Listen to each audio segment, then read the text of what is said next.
Live India 24 channel में आप सभी का बहुत बहुत स्वागत है। आइए सुनते हैं प्रेमचंद जी द्वारा रचित कहानी सवा सेर गेहूं। किसी गांव में शंकर नाम का एक कुर्मी किसान रहता था। सीधा साधा गरीब आदमी था। अपने काम से काम, न किसी के लेने में न किसी के देने में, छक्का पंजा न जानता था। छल प्रपंच की उसे छूत भी न लगी थी। ठगे जाने की चिंता न थी। ठग विद्या न जानता था। भोजन मिला खा लिया, ना मिला चबेने पर काट दी। चबेना भी न मिला तो पानी पी लिया और राम का नाम लेकर सो रहा।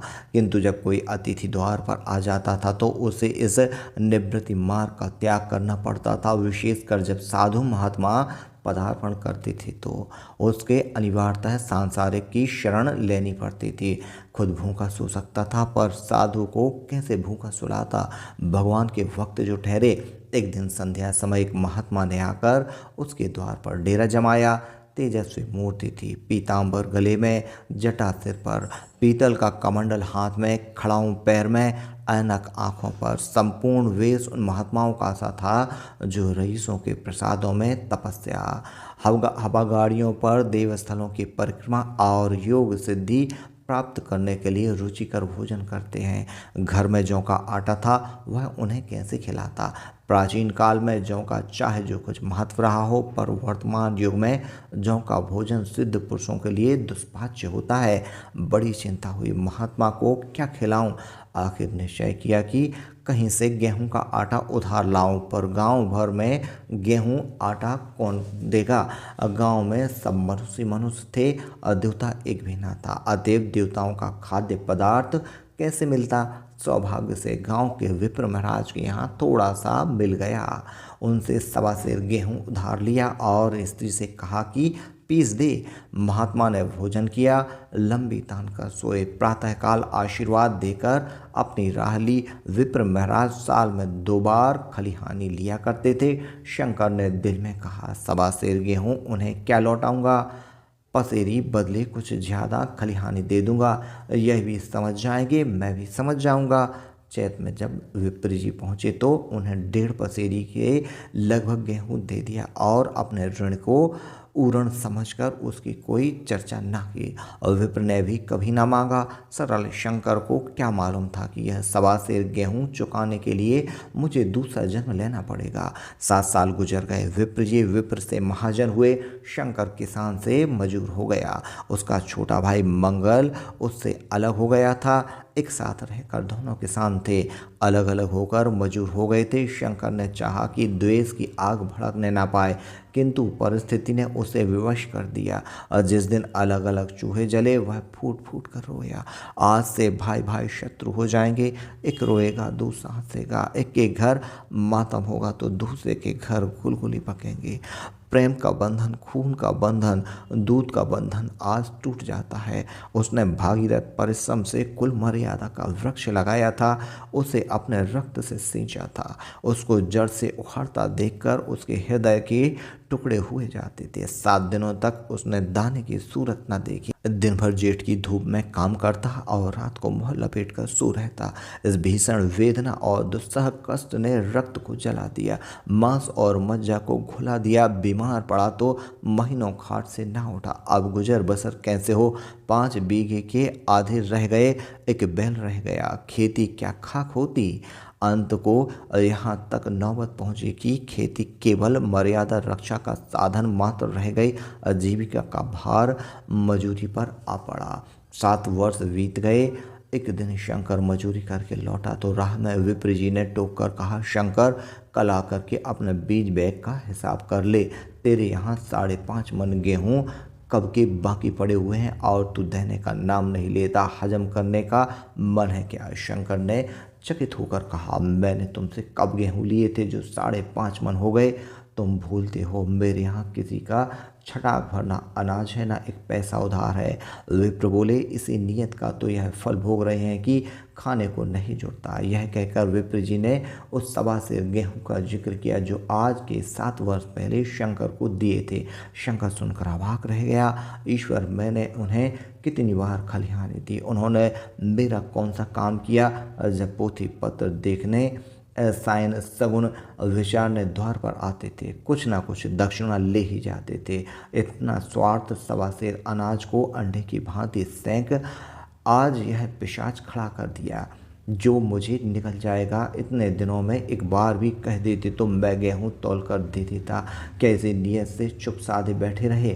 बोला महाराज, नाम लेकर तो मैंने इतना अनाज नहीं दिया, पर कई बार खलिहानों में सेर से 2-2 सेर दिया है। अब आप आज 5.5 मन मांगते हैं, मैं कहाँ से दूंगा। विप्र बोले, लेखा जौ जौ बख्शी 100-100। तुमने जो कुछ दिया होगा उसका कोई हिसाब नहीं, चाहे एक की जगह 4 पसीरी दे दो। तुम्हारे नाम बही में 5.5 मन लिखा हुआ है, जिससे चाहे हिसाब करवा लो।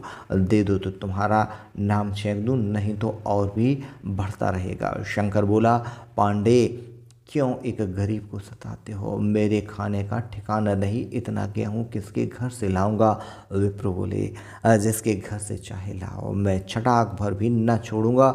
यहाँ ना दोगे भगवान के घर तो दोगे। शंकर काँप उठा। हम पढ़े लिखे आदमी होते तो कह देते, अच्छी बात है, ईश्वर के घर ही देंगे। वहाँ की तौल यहाँ से कुछ बड़ी तो ना होगी, कम से कम इसका कोई प्रमाण हमारे पास नहीं है, फिर उसकी क्या चिंता। किंतु शंकर इतना तार्किक, इतना व्यवहार चतुर ना था। एक तो ऋण, वह भी ब्राह्मण का, बही में नाम रह गया तो सीधे नरक में जाऊंगा, इस ख्याल ही से उसे रोमांच हो गया। बोला, महाराज तुम्हारा जितना होगा यहीं दूंगा, ईश्वर के यहाँ क्यों दूं। इस जन्म में तो ठोकर खा ही रहा हूँ, उस जन्म के लिए क्यों कांटे बोऊं। मगर यह कोई न्याय नहीं है। तुमने राई का पर्वत बना दिया, ब्राह्मण होके तुम्हें ऐसा नहीं करना चाहिए था। उसी घड़ी तगादा करके ले लिया होता तो आज मेरे सिर इतना बड़ा बोझ क्यों पड़ता। मैं तो दे दूंगा, लेकिन तुम्हें भगवान के यहाँ जवाब देना पड़ेगा।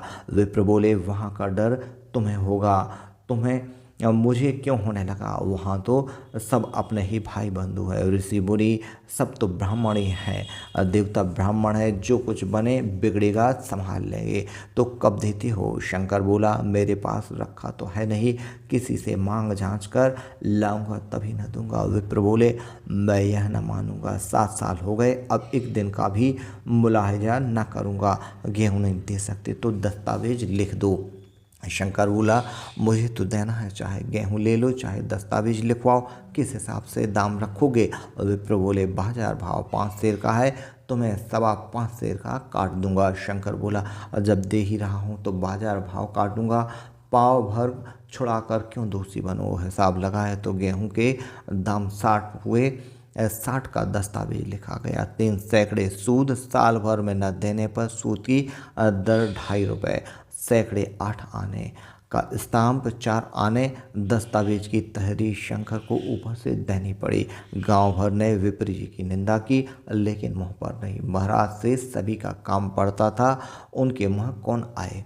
शंकर ने साल भर तक कठिन तपस्या की, म्याद के पहले रुपए अदा करने का उसने व्रत सा कर लिया था। दोपहर को पहले भी चूल्हे न जलता था, चबेने पर बसर होती थी, अब वह भी बंद हुआ। केवल लड़के के लिए रात को रोटियां रख दी जाती थीं। पैसे रोज का तंबाकू पी जाता था। यही एक व्यसन था जिसका वह कभी ना त्याग कर सका था। अब वह व्यसन भी इस कठिन व्रत की भेंट हो गया। उसने चिलम पटक दी, हुक्का तोड़ दिया और तंबाकू की हांडी चूर चूर कर डाली। कपड़े पहनने की त्याग की चरम सीमा तक पहुंच चुके थे। अब वह प्रकृति की न्यूनतम रेखाओं से आबद्ध हो गया। शिशिर की अस्थि वेधक शीत को उसने आग ताप कर काट दिया। इस ध्रुव संकल्प का फल आशा से बढ़कर निकला। साल के अंत में उसके पास 60 रुपये जमा हो गए। उसने समझा, पंडित जी को इतने रुपए दे दूंगा और कहूँगा, महाराज बाकी रुपए भी जल्द ही आपके सामने हाजिर करूँगा। 15 रुपये की तो और बात है, क्या पंडित जी इतना भी ना मानेंगे। उसने रुपए लिए और ले जाकर पंडित जी के चरण कमलों पर अर्पण कर दिए। पंडित जी ने विस्मित होकर पूछा, किसी से उधार लिया क्या। शंकर बोले, नहीं महाराज, आपके आशीष से अब की मजूरी अच्छी मिली। विप्र बोले, लेकिन यह तो 60 रुपये ही हैं। शंकर ने कहा, हाँ महाराज, इतने अभी ले लीजिए, बाकी मैं 2-3 महीने में दे दूंगा, मुझे उरण कर दीजिए। विप्र ने कहा, उरण तो जब ही हो गए जबकि मेरी कौड़ी कौड़ी चुका दोगे, जाकर मेरे 15 रुपये और लाओ। शंकर महाराज इतनी दया करो, अब सांझ की रोटियों का भी ठिकाना नहीं है। गांव में हूँ तो कभी ना कभी दे ही दूंगा। विप्र बोले, मैं यह रोग नहीं पालता, ना बहुत बातें करना जानता हूँ।